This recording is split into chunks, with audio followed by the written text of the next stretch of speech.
नमस्कार. आज आपण आषाढ स्पेशल रेसिपी पाहणार आहोत. अगदी सोप्या पद्धतीने गव्हाच्या पिठापासून पौष्टिक अशा गूळ घालून केलेल्या कापण्या आणि ह्या कापण्या बनवायला अगदी सोप्या आहेत. तर ह्या गुळाच्या कापण्या कशा बनवायच्या हे आपण बघूया. त्यासाठी मी इथे 2 वाट्या गव्हाचं पीठ घेतलंय, अर्धी वाटी बेसन पीठ घेतलंय. ज्या वाटीने गव्हाचं पीठ घेतलंय त्याच वाटीने अर्धी वाटी बेसन पीठ घेतलंय. 1 वाटी गूळ घेतलाय. गूळ देखील आपण गव्हाचं पीठ मोजलंय त्याच वाटीने मोजून घेतलाय. 1 चमचा खसखस घेतली आहे, 1 चमचा बडीशेप घेतली आहे, चिमूटभर मीठ घेतलंय आणि 2 ते 3 चमचे तेलाचं मोहन घेतलंय. हे आपल्याला कडकडीत गरम करून घ्यायचं आहे. एका पातेल्यामध्ये आपल्याला 1 वाटी गूळ घालून घ्यायचा आहे आणि 1 वाटी पाणी घालायचं आहे.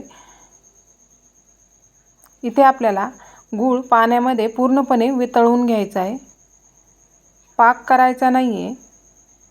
अगदी कमी गॅसवरती चमच्याने मिक्स करत हा गूळ आपल्याला वितळवून घ्यायचा आहे. कापण्या हा एक महाराष्ट्रीयन पारंपरिक पदार्थ आहे. आषाढ महिन्यामध्ये आपल्याकडे कापण्या अवश्य केल्या जातात आणि ह्या बनवायला खूप सोप्या आहेत. इथे आपला गूळ पूर्णपणे वितळला आहे आणि हे गूळ वितळून घेतलेलं पाणी आपल्याला चाळणीने गाळून घ्यायचं आहे. पाणी आपल्याला गाळून बाजूला ठेवून द्यायचं आहे आणि 2 ते 3 चमचे तेल घेतलं होतं ते तेल आपल्याला छान असं कडकडीत गरम करून घ्यायचं आहे. तेल गरम होतंय तोपर्यंत आपण एका ताटामध्ये 2 वाट्या गव्हाचं पीठ घेतलं होतं ते घ्यायचं आहे. अर्धी वाटी बेसन पीठ, मीठ घालायचं आहे चिमूटभर. मीठ घातल्याने गोडाच्या पदार्थाची चव अजून वाढते आणि बडीशेप घातली आहे. हे मिक्स करून घ्यायचं आहे. तेल देखील आपलं गरम झालं आहे. यावरती घालून घ्यायचं आहे आणि चमच्याने मिक्स करायचं आहे म्हणजे हे हाताला गरम लागणार नाही आणि हाताने हे व्यवस्थित या पिठाला चोळून घ्यायचं आहे, मिक्स करायचं आहे. या पद्धतीने ह्या कापण्या चवीला खूप छान लागतात आणि अगदी छान खुसखुशीत होतात. आता हे मिक्स करून झालं आहे. थोडं गुळाचं पाणी घालून हे पीठ आपल्याला भिजवून घ्यायचं आहे आणि हे घट्टसर भिजवायचं आहे. पाणी एकदम घालायचं नाही. हे पहा या पद्धतीने थोडं पाणी घालून आपल्याला हे पीठ छान असं भिजवून घ्यायचं आहे. बघू शकता तुम्ही इथे आपण जे गुळाचं पाणी बनवून घेतलं होतं ते पूर्ण पाणी या पिठाला लागलंय.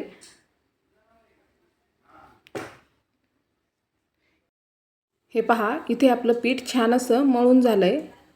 घट्ट असं मऊ करून घ्यायचं आहे आणि एक 10 ते 15 मिनिटासाठी आपल्याला हे झाकून भिजण्यासाठी ठेवून द्यायचं आहे. हे बघा 15 मिनिटं झालेली आहेत आणि आपलं पीठ छान असं भिजलं आहे. हे थोडंसं मऊ करून घ्यायचं आहे आणि याच्या आपल्याला कापण्या बनवून घ्यायच्या आहेत.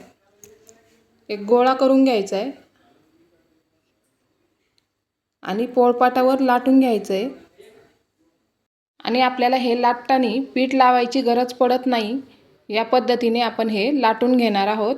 तुम्हाला जर ह्या कापण्या छान अशा कुरकुरीत आणि क्रिस्पी हव्या असतील तर पातळ लाटायचं आहे आणि जर खुसखुशीत हव्या असतील तर थोडंसं जाडसर लाटायचं आहे म्हणजे कापण्या छान अशा खुसखुशीत होतील.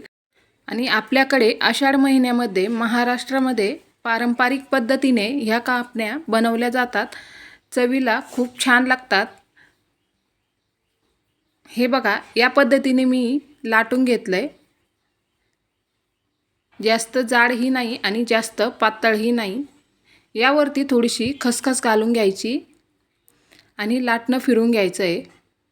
हे पहा म्हणजे खसखस व्यवस्थित चिटकली जाईल आणि सुरीने कट करून घ्यायच्यात. आणि इथे जर तुम्हाला खसखस घालायची नसेल तर नाही घातली तरीही चालेल. अशा देखील छान लागतात. बघू शकता तुम्ही इथे आपल्या कापण्या छान अशा कट करून झाल्यात. हे पहा एकदम मस्त एका प्लेटमध्ये काढून घ्यायच्यात आणि राहिलेल्या कापण्या आपल्याला याच पद्धतीने बनवून घ्यायच्या आहेत.